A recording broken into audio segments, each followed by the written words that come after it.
So Kanna, Gavnida, trigonometry exercise 8.2 question number 2. Choose the correct option. So idhula fourth subdivision paakala, already 3 subdivisions paathirpo. 2 tan 30 by 1 minus tan square 30.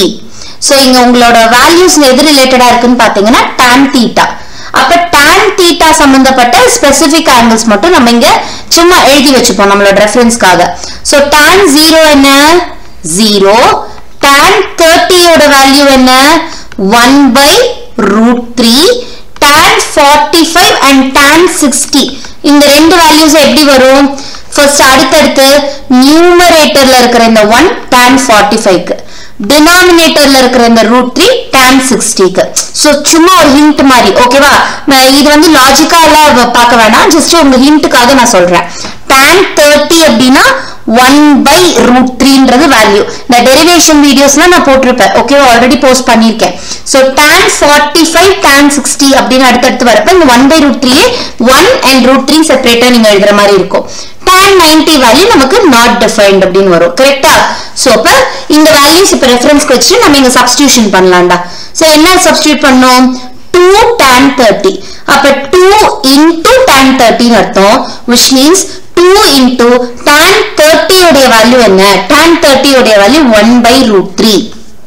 1 by root 3. Okay, டினாமினேட்டருக்கு போலாமா? Numerator substitution முடிஞ்சது. டினாமினேட்டர்ல என்ன 1 minus tan square 30. நியூமரேட்டர்ல tan 30 அப்படினா இங்க என்னமா? tan square 30. tan square அப்படினா என்ன பண்ணும்? tan 30 ஓட வேல்யூவை எழுதிட்டு we have to square that. அப்ப tan 30 வேல்யூ என்ன 1 by root 3. இத நம்ம ஸ்கொயர் பண்ணிக்கணும். கரெக்ட்டா? சரி, அடுத்து என்ன 2 into 1 by root 3. 2 into 1 by root 3 னா இது ஒரு ஹோல் நம்பர், அப்ப நியூமரேட்டரோட அப்படியே மல்டிப்ளை பண்ணிப்போம். கரெக்ட்டா கண்ணா? So 2 by root 3. 2 into 1 by root 3 ன்னு என்னடாமா? 2 by root 3. அதாவது நீங்க இத ஃபிராக்ஷன் ஃபார்மட்ல எழுதிக்கோங்க. 2 by 1. அப்ப numerator is multiplied with the numerator, denominator is multiplied with the denominator. So 2 into 1 2, 1 into root 3 is root 3. 2 by root 3 ன்றது நமக்கு எங்க இருக்கு? இப்ப நியூமரேட்டர்ல இருக்கிற ஃபிராக்ஷன். டினாமினேட்டருக்கு போலாமா? டினாமினேட்டர்ல நமக்கு என்ன வரும்? 1 minus 1 by root 3 the whole square. அப்ப 1 minus 1 by root 3 the whole square operate பண்ணோம்னா 1 by 3. எப்படி? 1 square 1, root 3 square is 3. So 1 minus 1 by 3 ன்னு எழுதினதுக்கு அப்புறம் numerator value again 2 by root 3 எழுதிக்கலாம். இதுல நமக்கு இதுக்கு மேல சிம்பிளிஃபை பண்றதுக்கு எந்த வேல்யூவும் கிடையாது. சோ டினாமினேட்டர்ல 1 minus 1 by 3 இருக்கு. அப்ப நம்ம எல்சிஎம் எடுப்போம், அதாவது கிராஸ் மல்டிப்ளையா. சோ அப்ப 3 into 1 என்ன 3 minus 1. இப்போ இந்த 3 என்ன ஆயிடும்? காமன் டினாமினேட்டரா மாறிடும். கரெக்ட்டா? 1 க்கு மட்டும் டினாமினேட்டரா இருந்தது காமன் டினாமினேட்டரா மாறுது.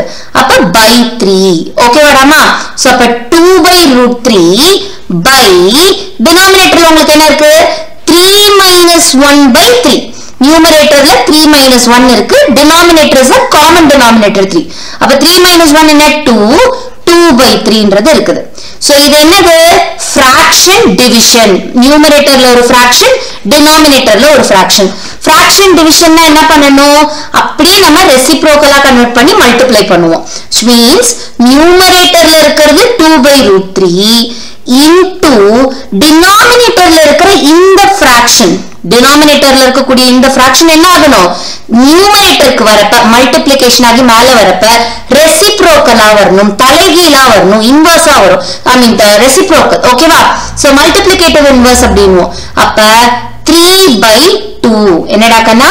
3 by 2. 2 by 3 ன்றது மேல வரப்ப into அப்படினு சொல்லி நியூமரேட்டர் கன்வர்ட் பண்றப்ப 3 by 2 வரும். இதுல எது கேன்சல் ஆகும்? நியூமரேட்டர்லயும் 2 இருக்கு, இங்க டினாமினேட்டர்லயும் 2 இருக்கு. ஓகேவா? மேல கீழ இது ஸ்ட்ரைட்டா தான் கேன்சல் பண்ணனும் இல்லடா கண்ணா. மல்டிப்ளிகேஷன்ல இருக்கிறப்ப நம்ம இப்படி கிராஸ் ஆவும் கேன்சல் பண்ணலாம். சரியா? சோ 2 and 2 கேன்சல் ஆயிடுச்சு. இதோட நம்ம ஆன்சர் முடிஞ்சதா? 3 by root 3 இது உங்களுடைய ஆப்ஷன்ல இருக்குதா? இல்ல, வேல்யூஸா கொடுத்திருக்காங்க, அதாவது நம்மளுடைய ஸ்பெசிபிக் ஆங்கிள்ஸ் தீட்டாவா கொடுத்திருக்காங்க. சோ அப்ப 3 by root 3 நீங்க எங்கேயா படிச்ச மாதிரி ஞாபகம் இருக்கா? இல்ல. இன்னொரு க்ளூ என்ன அப்படின்னா இதுக்கு அப்புறமும் நமக்கு ஸ்டெப் இருக்குதா இல்லையான்றது எக்ஸாம்ல எப்படி கண்டுபிடிக்கணும்னா 3/√3 டினாமினேட்டர் நான் ரேஷனலைஸ் பண்ண சொல்லியிருக்கேன். உங்களால முடிஞ்ச வரைக்கும் நீங்க அதை ரேஷனலைஸ் பண்ண ட்ரை பண்ணுங்க. சரியாடா கண்ணா? சோ அப்ப ஏதாவது கேன்சலேஷன் நடக்குதான்னு பாக்கிறதுக்கு நம்ம என்ன பண்ணுவோம், இந்த 3 நம்ம √3 × √3 ஸ்ப்ளிட் பண்ண முடியுமா முடியாதா? √3 × √3 ஸ்ப்ளிட் பண்ணலாம். சோ √3 × √3 நான் ஸ்ப்ளிட் பண்ணதுக்கு அப்புறம் டினாமினேட்டர்ல இருக்கிற √3 நியூமரேட்டர்ல இருக்க ஒரு √3 கேன்சல் ஆகுமா ஆகாதா? ஆகும். கரெக்ட்டா? சோ இத வந்து நான் என்ன பண்ணிக்கிறேன் சொல்லும் √3 × √3 ஸ்ப்ளிட் பண்ணிக்கிறேன் by √3. சோ ஒரு நியூமரேட்டருக்கு கேன்சல் டினாமினேட் பண்ணிடுறோம். ஓகேவா? சோ அப்ப ரிமைனிங் என்ன இருக்கு, √3 மட்டும் தான் இருக்கு. இப்ப இந்த √3 ஓட வேல்யூ எங்க வருதுன்றதை நம்மளால பார்க்க முடியும். ஆமாவா இல்லையா? பாருங்க tan நம்ம வேல்யூஸ் ரெஃபரன்ஸ்க்காக எழுதணும்ல, அதுலயே √3 வருதான்னு செக் பண்ணி பாருங்க. கரெக்ட். tan 60 ஓட வேல்யூ என்னடாமா √3. tan 60 ஓட வேல்யூ √3. tan 60 நம்மளுடைய ஆப்ஷன்ல இருக்கா? ஆப்ஷன் சி tan 60 ஓட வேல்யூ இருக்கு. tan 60 ஓட வேல்யூ தான் √3. அதுதான் நமக்கு இங்க கிடைச்சிருக்கு. ஓகேவாமா? சோ புரிஞ்சுதா second sum fourth subdivision? Okay கண்ணா, தேங்க்யூ.